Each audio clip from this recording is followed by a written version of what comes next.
I'm presenting my video on Francis Bacon. He is known as the father of modern essay, so I'm presenting in a different and a very interesting manner. So, first I have discussed about the biographical sketch of Francis Bacon. So let's start it. So he was born on 22 January 1561 in London. He was belonged to a aristocratic family. आपने सोचा aristocratic family का मतलब क्या होता है? इसका मतलब होता है high level families of that time period जो कि बिलोंग करती थी या तो पार्लियामेंट से या फिर relation to the king and queen. His father's name was Sir Nicholas Bacon, who was Lord Keeper of the Great Seal. His mother's name was Annie Bacon, was the daughter of Sir Anthony Coke.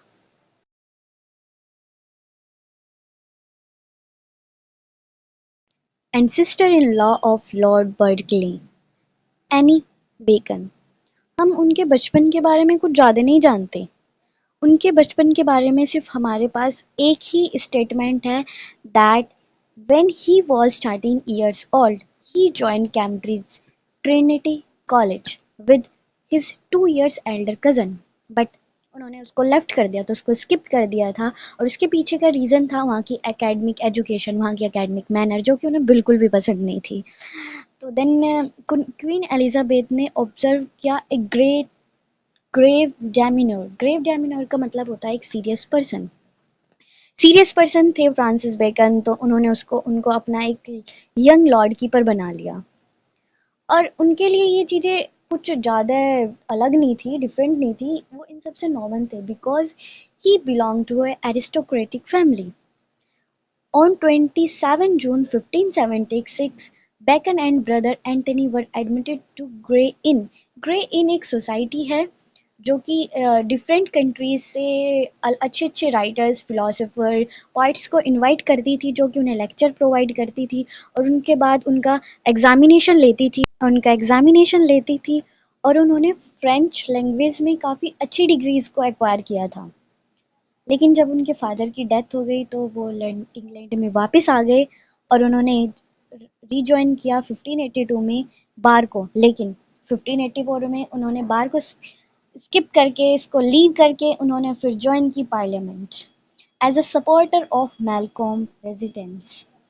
और उन्होंने काफ़ी अच्छी अच्छी theories को represent किया parliament को, बहुत अच्छे अच्छे वर्क्स किए. बट एक टाइम पे आके उन्होंने एक लेटर दिया क्वीन एलिजाबेथ को 1584 में, जिसको हम कहते हैं letter of advice to queen Elizabeth, जिसमें उन्होंने एक ऐसी डिमांड्स रख दी थी जो वे फुलफ़िल नहीं कर पाई और उन्होंने उन्हें पार्लियामेंट से बाहर कर दिया था. लेकिन वे उनके ऐसा नहीं था कि वे उनसे जेलसी फील करती थी या कुछ और प्रॉब्लम थी.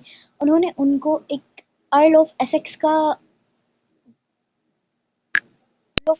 भी बोला था, तो वे उनके फेवरेट थे. बट उन्होंने कुछ ऐसा डिमांड कर दिया जिसकी वजह से उन्हें बाहर निकालना पड़ा. तो उनके 3 गोल्स थे: uncover the truth, serve country and serve to church. वो चाहते थे कि जो लोग एक इल्यूजन में जी रहे हैं, वो उस इल्यूजन से उनको बाहर निकाले, उनको असली सच्चाई का दिखाए और अपनी कंट्री के लिए सर्व करे, अपनी कंट्री के लिए कुछ अच्छा करे और चर्च के लिए कुछ अच्छा करे. He was an English philosopher, statesman, attorney general and lord chancellor. और उन्होंने आर्ग्यू किया था importance of natural philosophy, guide of scientific method and work of scientific revolution.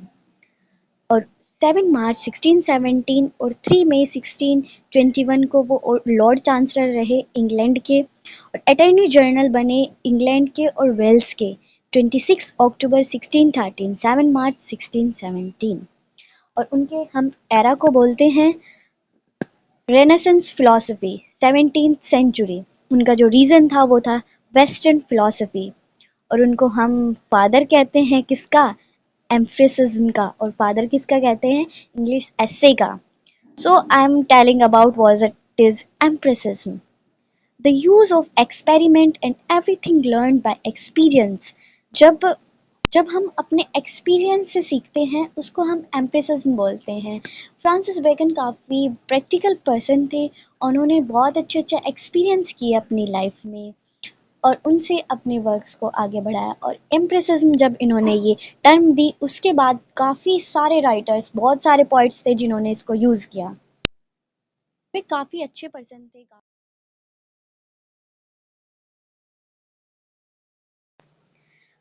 Personality and character, he was Paradox, a brilliant philosopher and scientific thinker with an expectational poor moral character, often described as the wisest, brightest, and the meanest of mankind. But he was cold-hearted, took Barbie's sacrifice and his intriguity for wealth and power. He has worldly wisdom, political sense, and accepting his downfall with nobility. Here I'm describing about the positive admired trait and negative criticized trait of Francis Bacon. So first I have discussed about the positive admired trait. He has a brilliant mind, worldly wisdom, pioneer of modern science, and the noble acceptation of punishments. Negative traits are weak morality, too weak morality, teachers and dyscalculative personality, material success over honesty, corruption, cold hearted. उनके लिए priority करता था material और अपनी success, उनके लिए ईमानदारी matter नहीं करती थी। Type, the first one is philosophy and visions, and the second one is essay, and the third one is rhetoric. In philosophy, he described mover organum, scientific method, empiricism, and the ideals of method. And the next one, and the most famous of studies and the all type of essay written by Francis Bacon, and the advancement of learning. And the third one is rhetoric, which means stories of any person which influenced to Bacon. In this he write New Allen's legal history of Henry VI, advancement of learning. He also write their works in Latin. The first work of Francis Bacon in Latin is Scala Intellectuals, and the second one is Paradorm. Now I am describing about the essays. He write 10 essays firstly in 1597, 30 essays in 1612, and 50 essays in 1625.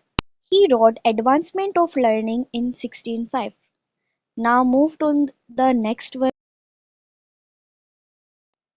Here I am describe about the some good points of Francis Bacon. Mainly अगर हम देखें तो Francis bacon जो थे वो French word को use करते थे, और उनका जो एस्से का मीनिंग होता था वो होता था कि टू अटेम्प्ट और टू ट्राई। उनको फादर बोला जाता है मॉडर्न इंग्लिश एस्सेज का, और वो इन्फ्लुएंस थे एक माइकल डोमेंटोजिनो से, और उन्होंने अपनी लाइफ में 58 एस्सेज लिखे थे जो कि क्लियर थे, और जिनका जो मीनिंग था वो बिल्कुल क्लियर था और स्टेबल था, और वे काफ़ी शॉर्ट होते थे। और जो बेकन्स की फर्स्ट इंग्लिश एसेइस्ट हैं, जो अभी बहुत सारे राइटर्स जिनके बारे में लिखते हैं, जिनके बारे में पढ़ना पसंद करते हैं, he is a genius writer, he is a genius worker, and he is the greatest personality of that and at the time period. His essays was the treasure of knowledge. मैंने यहाँ पे बोला treasure of knowledge. Treasure of knowledge क्यों है वो? क्योंकि वो ऐसी चीज़ें अपने एसेज में डिफाइन करते थे जो लोगों को सिर्फ छोटी लगती है, लेकिन वो सिर्फ उस चीज़ में सिर्फ अपना पर्सपेक्टिव देख पाते हैं, दूसरे का प्रोस्पेक्टिव नहीं देख पाते। तो उन्होंने सबके प्रोस्पेक्टिव को लेकर के अपना लास्ट में आकर के एक ऐसा प्रोस्पेक्टिव डिफाइन किया था जो सबसे अलग था, और जिससे सबके सोचने का तरीका चेंज हुआ, सब अपने तरीकों में बदल गए। और उनके आधे से ज़्यादा जो एसेज थे वो किस चीज़ से डील करते थे? वो पब्लिक अफेयर से डील करते थे, जो हम इसलिए उनसे सब ज़्यादा इंटरेक्ट हो पाए क्योंकि उन्होंने सबकी पर्सनल लाइफ के बारे में एसेज लिखे। और बेकन ने अपना इंटरेस्ट रिवील किया कि वो कैसे लोगों की प्रॉब्लम्स में काफ़ी इंटरेस्टेड हैं, और एक ये भी रीज़न है उनके एसेज का फेमस होने का कि वो इंग्लिश में थे। इंग्लिश easy language थी in comparison of other language, so everyone should love it, take interest in it. और वो vocab वो यूज़ करते थे जो बाइबल में यूज़ होती है, और बाइबल मेनली सभी लोगों ने पढ़ी होती थी। वो कंसीडर करे जाते हैं फादर ऑफ इंग्लिश एस्से। उसके पीछे का रीज़न है उनका जो जेनरा था वो काफ़ी पायोनियर था, क्योंकि उन्होंने एक ऐसा मेथड यूज़ किया, एक ऐसी सोसाइटी को उभारा जो जिस पे किसी का ध्यान नहीं जा रहा था, लेकिन उन्होंने गाइड किया अपने रीडर्स को कि वो कैसे देख पा रहे हैं कि कैसी कैसी कंडीशन है हमारी सोसाइटी में। एक मैरिज में कैसे दो फेज़ है, किसी को सिंगल मैरिज अच्छी लग रही है, किसी को अरेंज मैरिज अच्छी लग रही है, किसी को सिंगल लाइफ अच्छी लग रही है। तो सबका एक अपना एक अलग विज़न है, तो हम अगर दोनों अलग विज़न को एक करके देखें, हम दूसरे का भी जान पाएंगे। मोस्टली देखो पोइट्री यही है, लिटरेचर यही है कि हम अपने साथ साथ दूसरे का भी प्रोस्पेक्टिव जानें। उनका जो स्टाइल था वो काफ़ी एप्रोप्रिस्टिक स्टाइल था।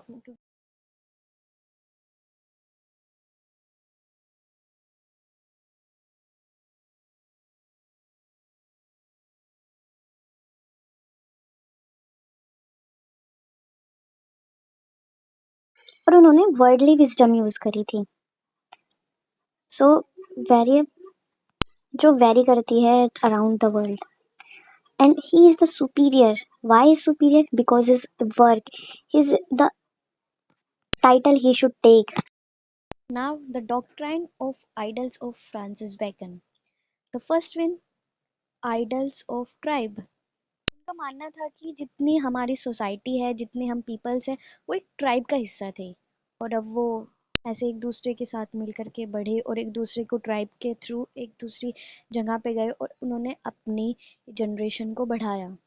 Idols of cave, a prejudice specific to the individual arising from one unique education habit and the personal experience। उनका मानना था कि इंसान पहले केव्स में रहते थे, फिर उन्होंने धीरे धीरे पढ़ना सीखा और वो टाइम टू टाइम डेवलप करे, एजुकेटेड हुए और ऐसे उन्होंने अपनी सोसाइटी को इंक्रीज किया। And the idol of market place, इंसान एक जगह से दूसरी जगह जाते थे और अपनी चीज़ें एक जगह से दूसरी जगह लेके जाते थे, अपनी लैंग्वेज को अपनी कम्युनिकेशन के थ्रू एक दूसरे से इंटरेक्ट करते थे और अपने वो जो थॉट्स थी उनको एक दूसरे के पास पहुंचाते थे, आदान प्रदान करते थे।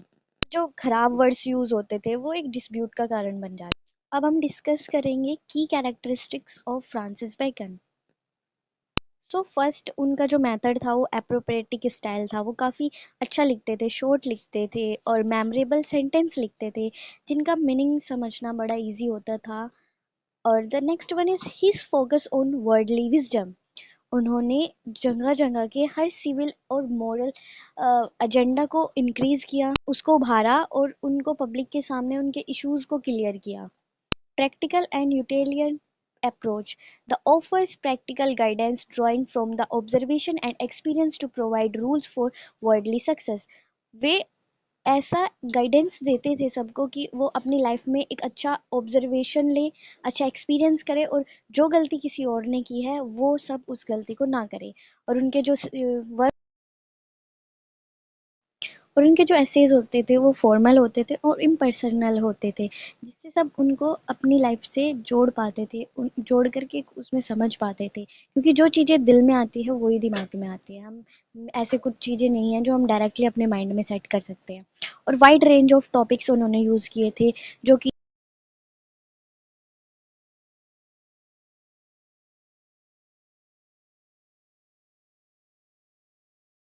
हमारे बेकन एक बहुत अच्छे राइटर थे।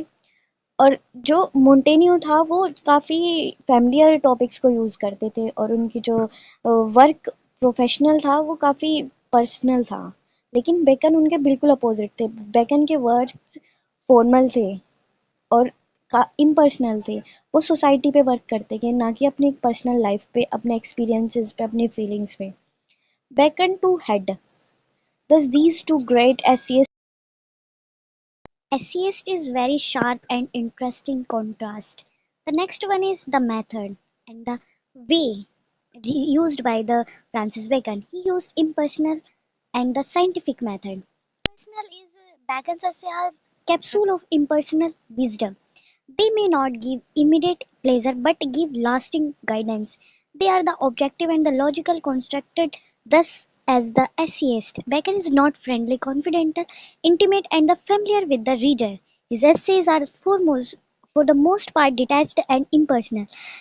This conclusion demands in Bacons के जो ऐसे थे वो मेनली सब impersonal थे और वो हमें immediate pleasure नहीं देते थे, वो हमें देते थे lasting guidance और वो काफ़ी लॉजिकल चीज़ें उन्होंने अपने एसेज में यूज़ की हैं और जो वे काफ़ी फ्रेंडली थे, कॉन्फिडेंट थे और इंटीमेट थे अपने रीडर्स के साथ और डिफरेंट टाइप्स ऑफ मेथड